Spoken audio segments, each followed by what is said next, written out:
Welcome to the Book Fest Spring 2024. My name is Keri-Rae Barnum, and I am pleased to host Running Through the Maze with famed author and screenwriter James Dashner. James, welcome, and thank you for being with us today. Oh, thank you, Keri. It's fantastic to be here, and I'm excited to talk to you guys. Yeah, absolutely. I'm just going to jump right in. You have done so much with your writing, and of course, The Maze Runner is probably arguably your most popular series. And it's been running for a long time. I know I read it years ago, and this is something that has come up that people have been reading throughout the years. And I just am wondering how you feel about the Maze Runner series as it's gone for years. Do you think of it differently now than you did when you first wrote it? Well, it's definitely been just by far the biggest, most successful thing I've been involved with, and of course, a huge part of that is the movies.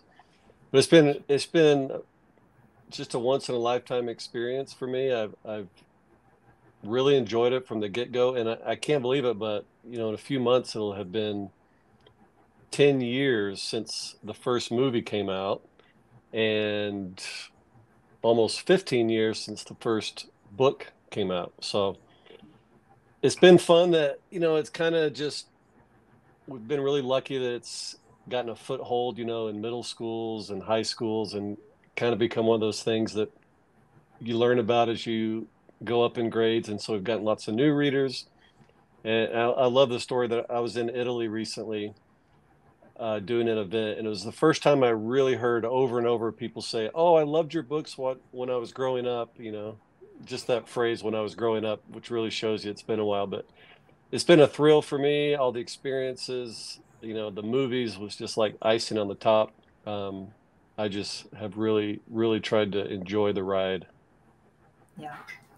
And speaking of just how the ride has been, it didn't get picked up right away. When you first wrote The Maze Runner, we often talk about overnight success, but it took Hmm. you a while to get an agent. Can you tell us a little bit about that experience of, you finish your masterpiece and then not everyone loves it as much as you. So what was that process like of querying and finding a Yeah, publisher?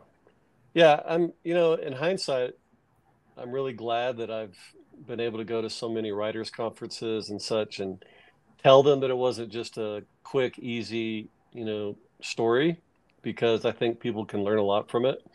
Maze Runner had lots of ups and downs. I wrote the first draft probably almost 20 years ago, like right around 2005.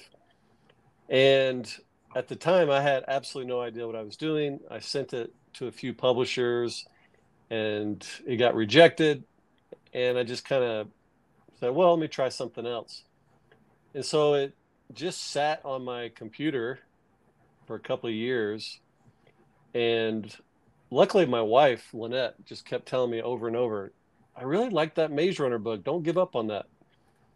So even in those couple of years, I had learned a lot about writing. I'd been to a lot of classes and conferences. And so I whipped that thing back out and I literally rewrote it. Um, I just felt like I had learned so much that trying to edit it was really cumbersome. So I rewrote the whole thing. It was much more in depth. I added characters. I added a lot of scenes. It was a lot longer book actually than the original. And then I tried again, and it got some more rejections. But I did find an awesome agent, and we did end up getting published.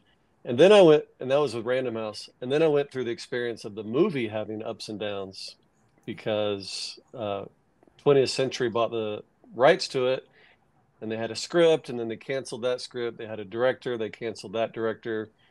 And so I experienced, a lot of the similar feelings over again.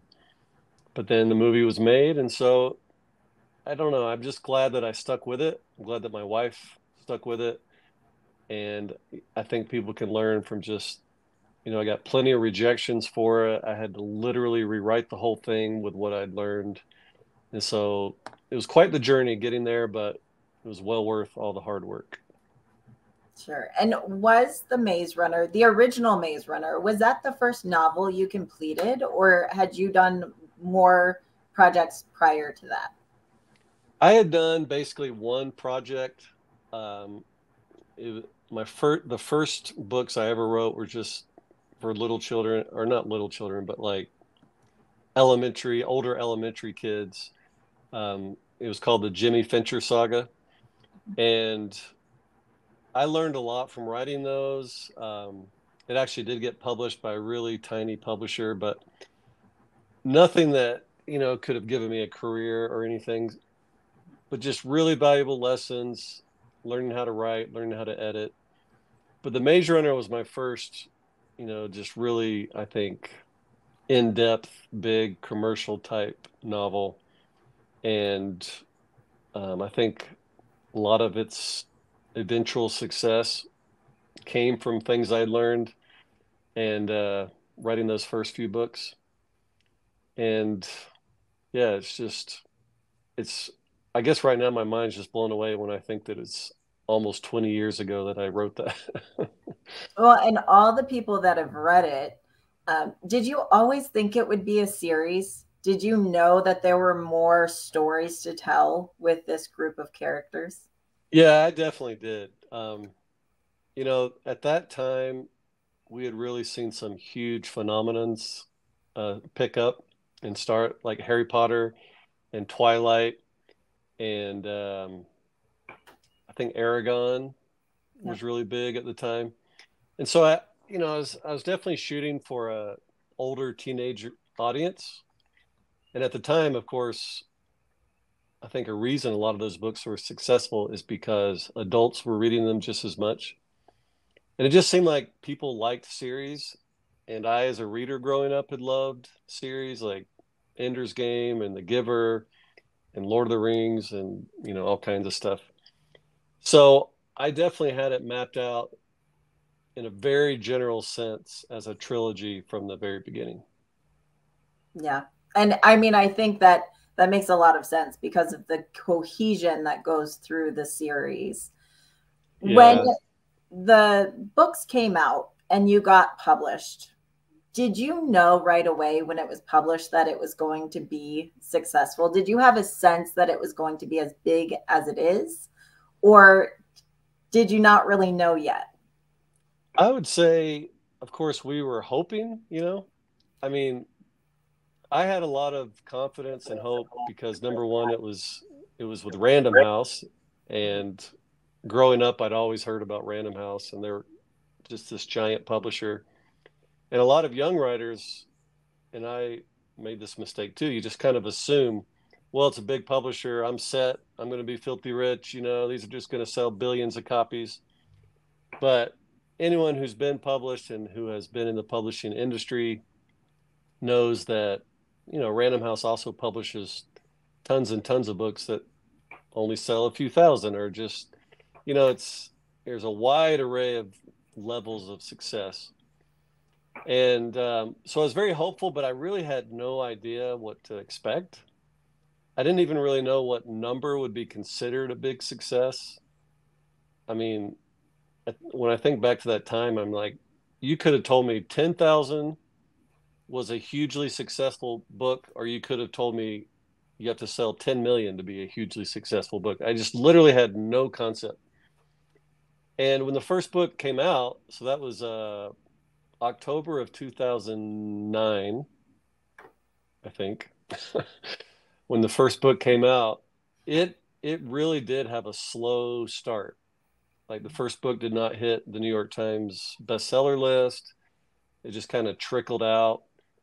But I don't know, over that first year, you could just see it grow slowly and slowly but surely. I think the word of mouth was strong on it. And then what happens a lot with series is it was when the second book came out, The Scorch Trials, which was almost exactly a year later. That's when things really started taking off, and we hit the New York Times, and it just steadily grew. But the biggest factor of all is definitely the movie. I mean, the movie, it just, you can't really replicate what a movie does for a book. And so I was just very lucky, very blessed, very honored to have a film made, and it went worldwide, did great, had some great actors. And so that was kind of the final key to the series really taking off worldwide. Sure. And you were actually, you made a cameo in one of the movies. Was that nerve wracking? Like, did you, well, number one, did you ask for that or did they ask you if you wanted to be in the movie? Well, I definitely planned to ask because, I'm a huge movie buff, and Stephen King makes cameos in his films. Peter Jackson made cameos in Lord of the Rings. So I was definitely going to ask, but the director, he actually asked me before I could even ask him. He said, "Dude, we got to have you as a cameo." So, a director, Wes Ball, who's actually making the new Kingdom of the Planet of the Apes film, just a great guy, and he wanted me to do a cameo from the start. And it wasn't. I mean, I guess I was kind of nervous, but it was just very overshadowed by the excitement of going to a movie set. You can just imagine the magic of seeing all these people recreate your book. Um, is just definitely one of the highlights of my life. That first visit to the set of The Maze Runner. Yeah. And I think you did a great job, by the way. Thank you. But Yeah. yeah, great job. And you had I know that you had a really great relationship with a lot of the actors in the movie. Can you tell us what the process, like how hands-on were you or how much were you able to be involved in the filming of the movies? I feel like for me, it was, especially at that stage of my career, it was this fantastic balance of Wes Ball and the crew and Fox and all the people involved. They really made me feel like I was part of the family. For example, they sent me the script. I gave a little bit of feedback, but I didn't have all this pressure of trying to write the script and being officially associated with the script or anything. Um, but Wes would often email me with just little ideas he had to either change something from the book or magnify something from the book or whatever. And that I was just always like, yeah, whatever, man, that sounds cool. I think I was a very agreeable author, but going to the set was just a real thrill because all the actors in that film, at least most of them, were just these really young, up and coming actors. We had Dylan O'Brien from Teen Wolf and Kaya Scodelario from Skins, and we had Will Poulter, who's really exploded since then. And so they were all like new enough in the industry that they were not even remotely jaded or used to it or anything. And everyone just had the greatest attitude and personality. And I don't know, it just kind of felt like a big brother or uncle to them, and had a lot of fun getting to know them. And, I've kind of kept touch throughout the years. So that's just been a lot of fun. Yeah, that's fantastic. And I love that because I feel like the book to movie process, you can tell when the author is a part of that process or not. I think it makes a big difference in how similar and how the two jive. Do you feel Yeah. like that process from book to film, do you feel like it's something you'd love to do again? Is it something that was fun or is it Oh, something yeah. that was overwhelming? No, I would definitely want to do it again. I mean, I have a lot of friends, especially in that young adult age group at that time where, things were just coming out and huge, like everything from Hunger Games to Divergent. Um, and then there were a lot of things that maybe didn't turn out so great. And I have friends who had movies made who weren't very happy with them or who weren't treated very well by the studio. But I mean, I can just honestly say that my experience was just almost 100% positive. I I'm not one of those people who really has a problem with changing things from the book to the movie as long as you're capturing the spirit of the book. And just my experience on set and getting to know these people was purely positive. And and so now it's been 10 years since that first movie came out. I've gotten myself into screenwriting and stuff. So I'm really excited for the next opportunity to have something made into a movie, and just I really have no worries that it would be a negative experience, but we'll see. Yeah. And I'm going to latch on to something you said. You said you're now screenwriting a little bit, which I think is funny Yeah. because you said with the Maze Cutter, you kind of, or I'm sorry, the Maze Runner, you kind of enjoyed not writing a screenplay, but now Yeah. you are writing a screenplay. Can you tell us a little bit about what that project is? Yeah. At that time, I didn't know the slightest thing about the actual, craft of writing screenplay. So I just don't think it would have been the right time for me. And I think it would have stressed me out and maybe ruined the experience. But I always had a goal to someday get into screenwriting because obviously I love to tell stories. I love to create characters, and I love movies personally, and television, of course. So I've always had that goal. And, my agent and several other people have really helped me the last few years get more into that.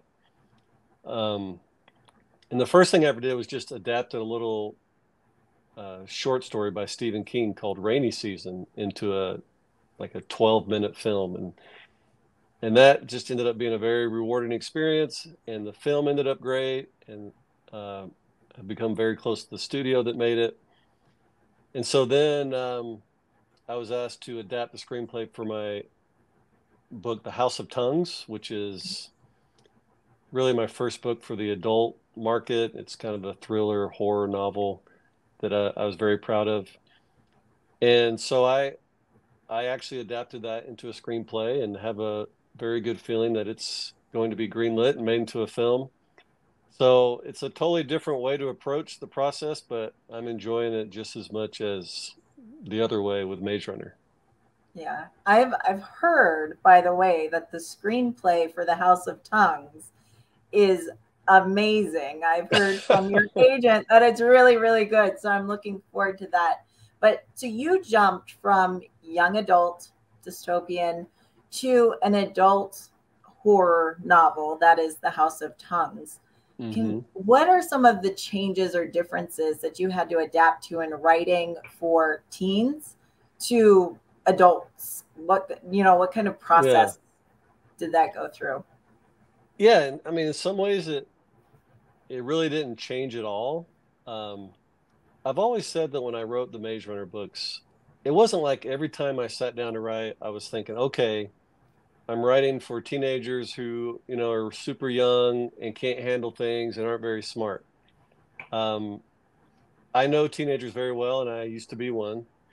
And I know they're very smart and practically adults. And so I really just, it was more about the age of the characters that made it for the young adult audience. I never ever dumbed down or tried to, not make something too scary. I mean, there's a lot of scary stuff, especially in the Scorch trials. And so, in terms of just the actual writing and the approach to writing, it was really not that different. But I'm also aware that I could really let myself go with not worrying about stuff like language and just how dark sometimes I would get because the story is based very loosely based on a true story of a real serial killer. So those aren't ever very lighthearted, fun-loving books. There's some dark stuff in there, but yeah, it was just a little bit of a different approach in, I guess, letting loose and whatever felt natural and good to the story, just letting it come out. But I don't know. I think that if you read them, the Maze Runner, and then you read the House of Tongues, except for maybe a few swear words or something, I don't know if the writing is that much different. Sure. And you mentioned early on in our conversation, your wife Lynette was a huge fan of The Maze Runner. And I know you're very close with your family. Is your wife one of your first readers? Does she read everything that you write? Yes, she always has. She is she's the perfect balance of, she's probably 80% cheering me on and encouraging me, and she doesn't want me to get discouraged, and playing that part of being my biggest fan and stuff, which I hope and think is genuine, but she also knows that I need critique and feedback and ways to make things better. So she's good at just a good balance of that. And yeah, she's great to have around for that. Yeah. Uh, and your kids, while they were much younger when The Maze Runner was being written, your kids read your books now? Yeah, yeah, they do. It was kind of fun because my oldest was probably, let's see, he was like 8 or 9 when the very first Maze Runner came out. And I have 4 kids. So with each one of them, I've been able to watch them naturally discover and read the Maze Runner books and some of my other stuff as they reached certain ages or whatever. And it seems like, it's really hard to tell if your kids just, well, actually, your kids usually don't say things to their dad just to be nice, but they all seem to love Maze Runner. But even more than that, I think they all got a real kick out of the movies because they were all old enough and aware enough and mature enough just to really appreciate what a treat that was, and going to things like premieres and having screenings with friends and family, and hearing about it at school that, holy crap, your dad had a movie come out. But it's just been a really beautiful, positive experience, going through the movies and the books with my kids at just the perfect ages for all this stuff. And now my youngest is now 16, so that shows you how much time has passed. So now they're ready for the adult horror. Yeah. It's Yeah, fine. it's It's all working perfect. out. It's all working out. I love it. And so we've already covered, you made New York Times #1 bestseller. You have movies out. When did you know that you had made it? Like, was there a moment where you're like, oh my gosh, this is gonna work? Yeah, probably the biggest one for me was that, I always wanted to be a writer, but I don't know, I was just very rational and realized that the odds of making a living as an author were pretty slim. So of all things, I studied accounting in college. And I mean, I chose that because my uncle was an accountant. That was basically my whole basis for the decision. And I never loved it. In fact, really grew to hate it. But to me, making it was definitely defined as not having to do accounting anymore. So, and that basically happened with the first Maze Runner book. It was just successful enough that I decided, I wasn't trying to take some crazy leap, risking uh, my family and house and everything. I felt pretty confident by the time I really did quit my job in the accounting world. And I've never had anything quite like that, just that feeling of now I'm a full-time author. This has been my dream for many years. And probably that. And then the other big one is just going to the movie set and then going to the first premiere of the first movie. That definitely just had a wow factor to it that's hard to describe, certainly hard to replicate. Absolutely. And do you remember the first time someone recognized you on the street? Yeah, I mean, it usually happens at stuff like Comic-Con. I went to Comic-Con for quite a few years to support the movies, um, or writers' convention, stuff like that, because people know you're there and they might expect a little more that they might stumble into you. Whereas, if you're just at some random mall and say you're a fan of Twilight and Stephanie Meyer, and you see a lady with dark hair and stuff, there's no way your mind's going to leap to, oh, I wonder if that's Stephanie Meyer. So the great thing about being an author is it's a little bit of the best of both worlds. You can have a lot of success, but you really don't get recognized that often. I'd say the craziest one for me was one time I was in Japan, and it wasn't for a book event. We were just there on vacation. And just some random person came up to me and asked me if I was the author of The Maze Runner. That's probably the weirdest, wildest one I've had. But it's really surprising how infrequently it happens, which I don't think I would want it to be any other way. I'd hate to be, a big movie star or something, or like LeBron James from the NBA who can't even go to the store without getting mauled. So I don't think I would want that sort of thing. Right. Yeah, I imagine not. Um, but I know you're very nice to your fans. And so when people do come up to you, is it still fun? I mean, it's been years. If people come up to you and they do recognize you, is it still Oh just yeah, a little bit fun? it's definitely fun. I mean, it never gets old. Just my friends or my kids will come home from college or whatever with a friend who's a huge Maze Runner fan, or I'll be at a bookstore and someone will be brave enough to come up to me. Um, it's never, probably because it doesn't happen that often. I mean, it's never bothered me or annoyed me. It's just super fun. It's great to have a little conversation and to know that people are out there. It's a good reminder that, hey, people still read my books and that sort of thing. So it's definitely fun. Yeah. And what is the craziest thing a fan has done that you know of to kind of show their appreciation for your books or the Maze Runner series? The one that pops into my head is probably the biggest, craziest, most amazing author event I've ever had is when I went to Argentina.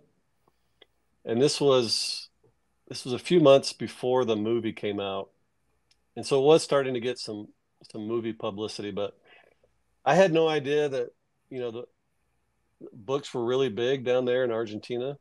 And I went to this writers festival, or I guess it was a book festival in Argentina, and we just had this massively huge crowd, like nothing I had ever seen before or have seen since. We had about 10,000 people. And so there was a lot of logistics and crazy things that had to go on to sign as many books as possible. But I will never forget, they were such a giving people. So many of the fans and readers who came gave me these little gifts. And one person made a crochet doll of me. And it was one of, I mean, I probably sat there and laughed for like 5 minutes straight because, it was kind of made to be funny, but it was also a very talented job. And I will just never forget that someone made a doll of me and braved this event and came and gave it to me. And of course, I still have it today. So that's what jumped to mind when you asked that. I love that. That's creativity at its finest. And I know you actually have a lot of popularity abroad in Mexico, Japan, different places. But you were recently in Italy for an event. And did I hear correctly that maybe a fan had a tattoo related to Oh, one of your yeah. books?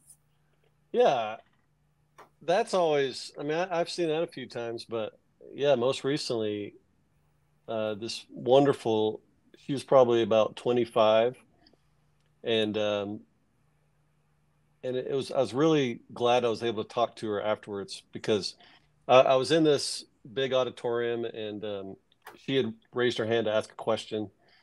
And then she told me about the tattoo. So, and of course, I was blown away. It was just a little tattoo of a maze on her forearm. And so I told her, please come talk to me afterwards so we can get a picture of it. Anyway, she just told me the sweetest story about how she had really struggled as a teenager and how the Maze Runner books had just been a good distraction for her and helped her get through something really, really painful. So that combined with this tattoo on her arm, it's just a very touching moment, and I'll never forget that. Yeah, I think that is one of the things that in writing and books is that so often when you're writing it, you're not thinking necessarily this is going to help someone through a hard period of their life, but Yeah. you get emails, you get messages all the time kind of talking about that. What does it mean to you when people share that kind of story with you? Yeah, that's definitely the most rewarding part of my career, because when I was really young and just really getting into writing books and stuff, you would see these very meaningful books, winning the Newbery Award, the Prince Award, or whatever, and usually somewhat based on a true story or something. Just very impactful, amazing stories. And I'd always think to myself, man, someday I'm going to write a story that's just really meaningful and impactful. Where all I wanted to write was just fun, crazy, mysterious, adventure, sci-fi, mysterious books. And, of course, no matter what I was writing, I tried to make the characters real, my own life experience and just things I've learned and experienced would flood into the books naturally. And so, there's a lot of stuff in there that maybe I didn't even realize. But over the years, I've had so many communications from various readers that, if nothing else, just the escape of the books was life-changing for them. That just being entertained and your mind distracted from some of the painful things of life to get, lost in these stories.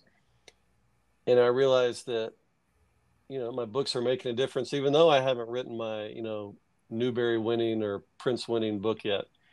And, and my favorite thing is just when a certain character really touches someone or reminds them of themselves or reminds them of their own personal hero or becomes their personal hero and inspires them to battle things in life. It's been the most pleasantly surprising, most rewarding thing in my career is how often I hear things like that. It's just really touches me.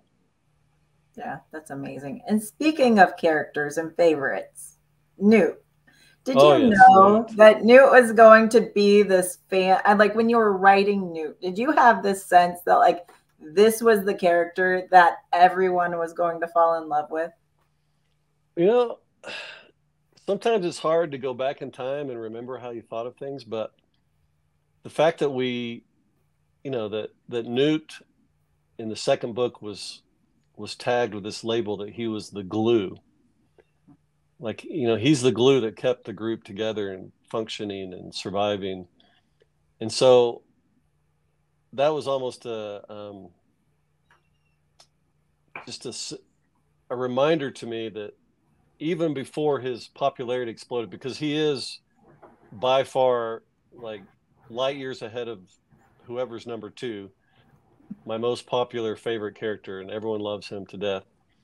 And that was even before the movies. And then the movies came out, and Thomas Brody Sangster played him to perfection, and people just fell that much more in love with him, the character.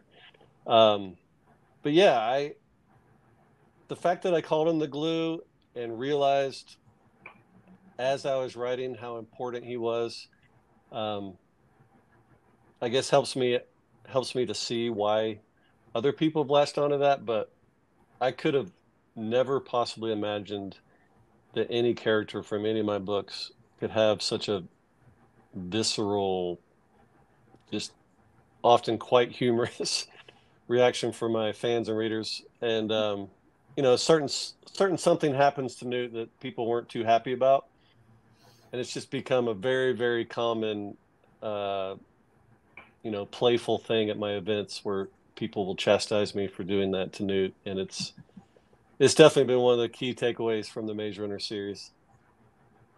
I know that exactly what you're talking about, and so I won't give you grief about it here. But I think that's one of those things, though, is you made us feel, and that is such a gift. Is not just to entertain, but to make people feel is really just an amazing gift that you really have. And I've seen it not just in the beginning series, but also your spin-off series, the Maze Cutter series, which is newer. You do that as well, and you do it beautifully. Oh, thank you. I really appreciate that. I mean, when I have taught writing classes or anything, I'm just like, no matter what your setting is, no matter what world you're in, no matter what kind of story it is, you need characters that people will grow to love or grow to hate, and they need to feel something. Exactly what you're saying. So that's a huge compliment. I appreciate it. Of course. And speaking of writing, what does your writing practice look like? Do you sit down every day? Do you have a number of words or time or pages that you aim for? It depends on what stage I'm in. I always tell people I'm either in first draft mode, or I'm in editing mode, or I'm in promotion mode. And so my favorite of those three by far is first draft mode. It's just when I can let loose, be creative. I don't worry about anything. I never look back while I'm writing that first draft. I just let the creative juices flow and have a lot of fun with it. And usually when I'm in that stage, I'll have a daily goal. Sometimes it's been 2,000 words a day, which is one of my ways of paying homage to Stephen King, because I think that's been his goal his whole career, is roughly 2,000 words a day. And it is a really good number for me. It works out well. Or sometimes if I'm not feeling it in terms of just the flow of it and the quantity of it, then for a while I'll say, well, I'm going to work on it for 2 hours a day or 4 hours a day and not worry about words. And when I get to the editing side, which is not my favorite, I really like writing the first draft. I hate editing. Then I pretty much have to force myself to do so much time per day, because you may spend 2 hours on one page or 1 hour on 10 pages. So, and then promotion mode, I usually I usually don't write and just go and enjoy meeting people and traveling and all that sort of thing. Yeah. When you do get stuck on something, a little bit of writer's block, what do Oh you yeah. do? Do you have any habits or anything that you do to kind of get unstuck? Yeah. I I it's key for me not to force it. If I sit down and write and I'm just like, every sentence feels like I'm just pulling my teeth out and pulling my hair out. It's much more productive for me to just put it aside. One of my favorite things is to watch a movie. Um, Even more than books, movies have probably inspired my writing. Just, in that short space of time of 2 hours or whatever, you have a complete story, you have character development, you have world building, you have dialogue, all this stuff that is so valuable to writing. And, they're obviously very linked. And a lot of times after I see a good movie, I'm just really pumped up and inspired to write. And so that's how I break my writer's block, is a good movie. Good movie. What's your favorite movie? Oh man, my favorite movie, probably either the Lord of the Rings films by Peter Jackson, which I just consider one gigantic long film, or I'm a huge fan of these new Dune movies. I've been a Good. big fan of Dune since I was a kid. My dad was a huge fan of it. Mhm. So that's the closest feeling I've gotten to seeing those original Lord of the Rings movies, is the new Dune. So Yeah, there you those are go. really good. So you like movies. Do you have any, we'll call them guilty pleasure kind of TV or sitcoms, anything like that that you like to watch? Oh yeah. Um, what leaps to mind is my family, and this includes all four of my kids and all my siblings, my parents. For some reason, we're all obsessed with Seinfeld.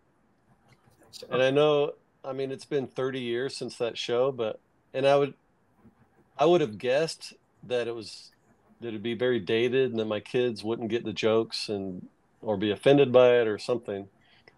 But all four of my kids love it, and a lot of times we'll just have a Seinfeld on when we're messing around or eating dinner or something. So that's kind of my brain release. And I love other sitcoms, usually older ones Mhm. like King of Queens, Everybody Loves Raymond, Seinfeld, Friends. I feel like there was a golden age of They're really, sitcoms in like the 90s and 2000s. I don't know. yeah, no, I love that. We still we watch Seinfeld at my house all the time. It's like our when you don't know what to watch and you don't want to scroll Yeah, for hours, you just turn on a Seinfeld. It's always going to be good. that's exactly the same with us. And a lot of my kids' friends love Seinfeld. I mean, I just cannot believe how it stood the test of time. It's amazing. Yeah, absolutely. Um, Speaking of your kids and family, you guys travel quite a bit. Is there any favorite place that you've been as a family? Yeah, I think the new favorite last year we all went to Iceland, Wow. which, if you had told me as a kid I was going to go to Iceland someday, I just would have thought you were insane. Um, it just doesn't, I didn't even know it was a place you really could go visit. I didn't know much about it, but my wife had always just kind of had it as a goal to go there. It seems so adventurous and otherworldly. And that's exactly what it was. So, we were very lucky that all four of my kids could go. And it was just my wife, myself, and our four kids. And we drove at least 1,000 miles over about 8 or 9 days and just saw as much of the country as we could. I mean, you just felt like you felt like you were in Lord of the Rings or something. That place is just fantastic. So that I would say that's our new number one spot that we've been to. I love that. I love traveling is one of my favorites. And I think that you get to do it with your family and your kids are at that age where they can enjoy it. That's really Yeah, special. yeah. What do we have in store for the next couple of years? As I mentioned briefly earlier, you have a spin-off series from the Maze Runner called The Maze Cutter and the Godhead Mhm. Complex, which came out in 2023.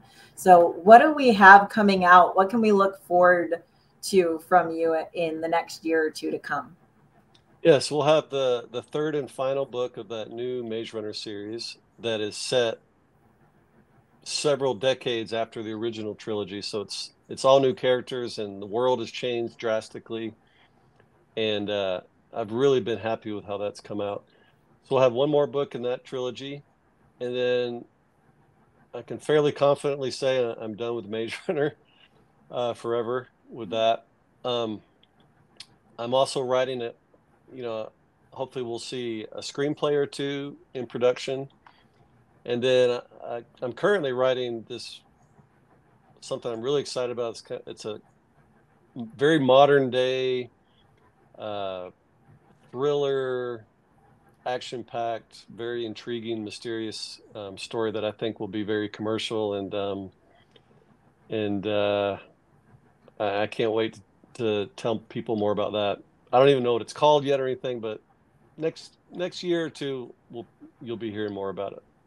That's fantastic. So you're continuing to write and release. Now, The House of Tongues, I know you mentioned a screenplay and Oh you're yeah. hoping to see that on screen. Will that be a series as well, or is The House of Tongues a standalone? Well, when I wrote the book, it was definitely just meant to be a standalone novel. It's about this serial killer that actually haunted or you know terrorized the town that my mom grew up in. So there was this weird close connection to it. But as we've developed it into a movie, there are some threads to it that would make very interesting sequels. So I can't really say for sure that it'll have sequels and become a series, but it's definitely possible. But yeah, that should be definitely something we see in the next year or two is more information about the film version of that, and I'm extremely excited about that, and we'll see where it goes from there. That's fantastic. Well, James, I just want to thank you for being with us today. It's been such a treat to be able to talk to you and just learn more about what you've been up to and what we have coming up. So thank you for taking the time. We so much appreciate it. Oh yeah, you are more than welcome. I appreciate the time, and it's been a lot of fun. Thank you. Well, thank you. And for everyone watching, the Bookfest is presented by Books That Make You and Black Chateau Enterprises. We hope you enjoy the rest of the programming and the Bookfest adventure. Thank you for being with us. And until next time, bye-bye.